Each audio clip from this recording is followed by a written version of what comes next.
અવાજ સાંભળતા જ તમને ખ્યાલ આવી જશે કે આ સિંગ ભજીયા કેટલા ક્રિસ્પી બન્યા છે।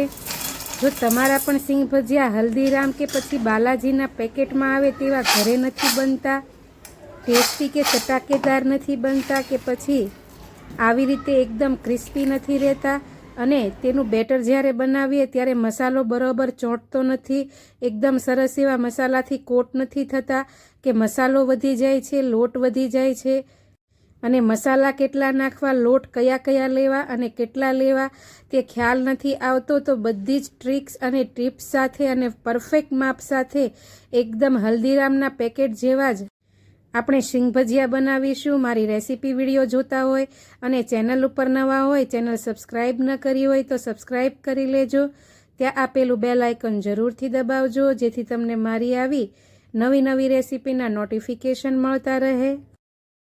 તો ચાલો હલ્દીરામના પેકેટ જેવા જ એકદમ ક્રિસ્પી, કુરકુરા અને તીખા તમતમતા સિંગ ભજીયા બનાવવાનું ચાલુ કરીએ। તેના માટે આપણે કોઈ પણ વાટકાનું માપ લઈ લઈશું અને તે વાટકાના માપથી આપણે 2 વાટકા જેટલા સિંગદાણા લેવાના છે।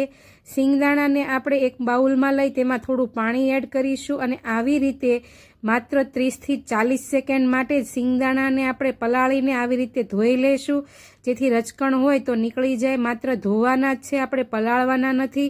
અને તરત જ આપણે આવી રીતે ચાળણીમાં લઈને તેને એકદમ કોરા કરી લઈશું। આવા તેમાંથી બધું જ પાણી નિતારી લેવાનું છે, નહીતર આપણા સિંગ ભજીયા ક્રિસ્પી નહીં થાય, વધારે પલળી જશે તો દાણા એકદમ પોચા પડી જશે એટલે ક્રિસ્પી નહીં થાય। હવે એક આપણે થોડું મોટું બાઉલ લઈ લઈશું અને લોટની વાત કરીએ કયા લેવાના, તો મેં અહીં વાટકાના માપથી, જે વાટકાથી આપણે સિંગદાણા લીધા છે તે વાટકાના પોણા ભાગના વાટકો, નાનો વાટકો છે તે માપથી આપણે ચણાનો લોટ લીધો છે અને તેની સામે મેં અહીં 2 ચમચી જેટલો કોર્નફ્લોર લઈ લીધો છે। જેટલો આપણે સિંગના વાટકાના માપથી વાટકો નાનો છે તેટલો આપણે કોર્નફ્લોર લીધો છે। અને હવે ચોખાનો લોટ લઈ લેશું, તો 4 મોટી ચમચી જેટલો આપણે ચોખાનો લોટ એડ કરીશું। તો ત્રણેય લોટના માપ તમે જોઈ શકો છો, ચણાનો લોટ, કોર્નફ્લોર અને ચોખાનો લોટ, લોટને બરાબર એકબીજામાં સરસ રીતે મિક્સ કરી દેશું। જો કોર્નફ્લોર ન હોય તો તમે આરાનો લોટ કે તપકીરનો લોટ પણ લઈ શકો। હવે મસાલાના માપ જોઈ લઈશું। પહેલાં તો આપણે સ્વાદ પ્રમાણે તેમાં 1.5 ચમચી જેટલું મીઠું એડ કરીશું, તેની સામે 1 ચમચી જેટલો સંચળ પાવડર, 1 ચમચી જેટલો મરી પાવડર અને 1.5 ચમચી જેટલો આપણે આમચૂર પાવડર એડ કરીશું। તો તમે મસાલા જુઓ તેમ કેટલા પ્રમાણમાં એડ કર્યા છે। હવે આપણે 1 ચમચી જેટલી હિંગ એડ કરી દઈશું, 1/2 ચમચી જેટલો હળદર પાવડર એડ કરીશું અને 1 મોટી ચમચી જેટલું લાલ મરચું પાવડર એડ કરીશું। અહીં મેં કશ્મીરી લાલ મરચું પાવડર લીધો છે, જો તમે તીખું ખાતા હોય તો રેગ્યુલર મરચું કે પછી વધારે પણ એડ કરી શકો। 1/2 ચમચી જેટલો ગરમ મસાલો એડ કરી દઈશું અને 1 ચમચી જેટલો ધાણા જીરું પાવડર। તૈયાર જે પેકેટ આવે છે તેમાં ગરમ મસાલો હોય છે, એટલે મેં પેકેટ જેવા બનાવવા માટે ટેસ્ટમાં પણ મેં અહીં 1/2 ચમચી જેટલો ગરમ મસાલો એડ કર્યો છે, જો તમે ન ખાતા હોય તો સ્કીપ કરી શકો। હવે લોટમાં જ આ બધા મસાલાઓને ચમચીથી આવી રીતે એક સરખા મિક્સ કરી દઈશું, કારણ કે આપણે અહીં બેટર નથી બનાવવાનું, પણ જે ભીના દાણા છે તેમાંથી જ કોટ કરવાના છે, એટલે મસાલા પહેલાં આપણે એક સરખા આવી રીતે મિક્સ કરી દેવાના છે। હવે નિતારેલા દાણાને આપણે એડ કરીશું તેમાં અને હાથથી, હળવા હાથે એકદમ પ્રેસ કર્યા વગર આવી રીતે જેટલા કોટ થાય એટલો લોટ આપણે દાણાને કોટ કરી દેવાનો છે, ઉપર નીચે આવી રીતે કરીને। દાણા ભીના છે એટલે લોટ લગભગ સરસ એવો બધા જ દાણાને કોટ થઈ જશે અને દાણા એકદમ છૂટા પડી જશે। તો તમે જુઓ તેમ દાણા સરસ એવા કોટ થઈ ગયા છે।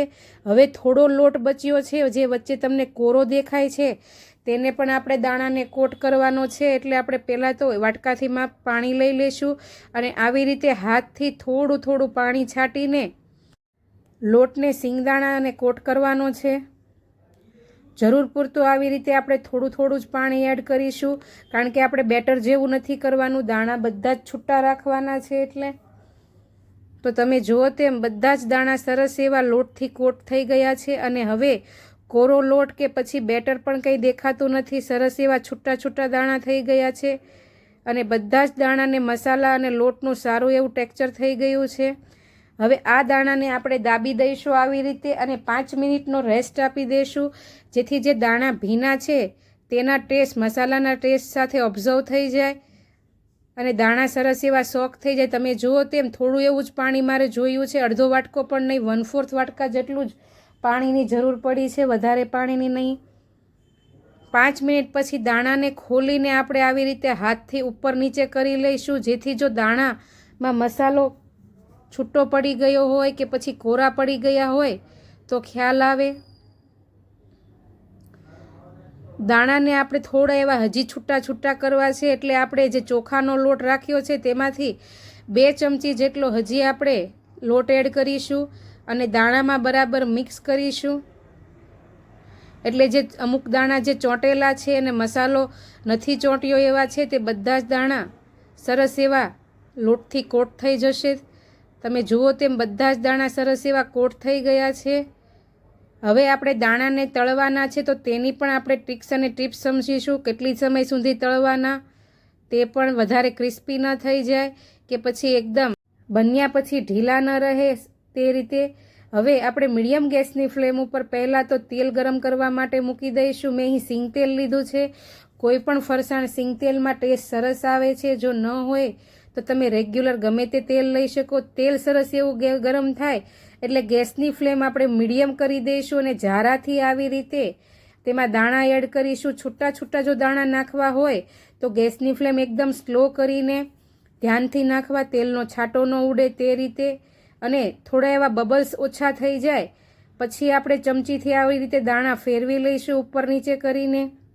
દાણા વધારે એડ ન કરવા, કારણ કે લોટને અને પાણીના હિસાબે એકદમ બબલ્સ આવશે તો તેલ બહાર આવી જશે. એટલે થોડા મીડિયમ દાણા એડ કરવા. લગભગ 5 થી 7 મિનિટ જેવો સમય થઈ ગયો છે.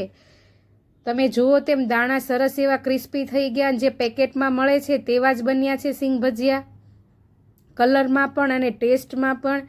હવે દાણાને આપણે ઝારાથી બહાર કાઢી લઈશું અને આવી રીતે બીજા દાણાને પણ હાથથી એડ કરીશું કે પછી ઝારાથી. તો છે ને એકદમ ઇઝી રીત હલ્દીરામ જેવા પેકેટ જેવા સિંગ ભજીયા બનાવવાની. જો તમે ક્યારેય ઘરે ટ્રાય ન કર્યા હોય તો એકવાર જરૂરથી ટ્રાય કરજો. એકદમ સ્પાઇસી, કુરકરા, ક્રિસ્પી એવા. કોઈને ખ્યાલ પણ નહીં આવે કે ઘરે બનાવ્યા છે કે પેકેટના છે. જો તમે મારી રેસીપી જોતા હોય ને રેસીપી ગમતી હોય તો લાઇક ને શેર કરવું ભૂલતા નહીં. ચેનલ સબસ્ક્રાઈબ જરૂરથી કરજો. દાણાનો ટેસ્ટ વધારવા માટે આપણે ઉપરથી 1 ચમચી જેટલો સંચળ પાવડર ને 1 ચમચી જેટલો આમચૂર પાવડર એડ કરીશું કે કોઈ પણ ચાટ મસાલો. આવી રીતે ગરમ દાણામાં જ મિક્સ કરવાથી દાણા સરસ એવા ટેસ્ટી થઈ જશે વધારે. તો ચાલો આવતીકાલે આવી નવી રેસીપી સાથે ફરી મળીશું.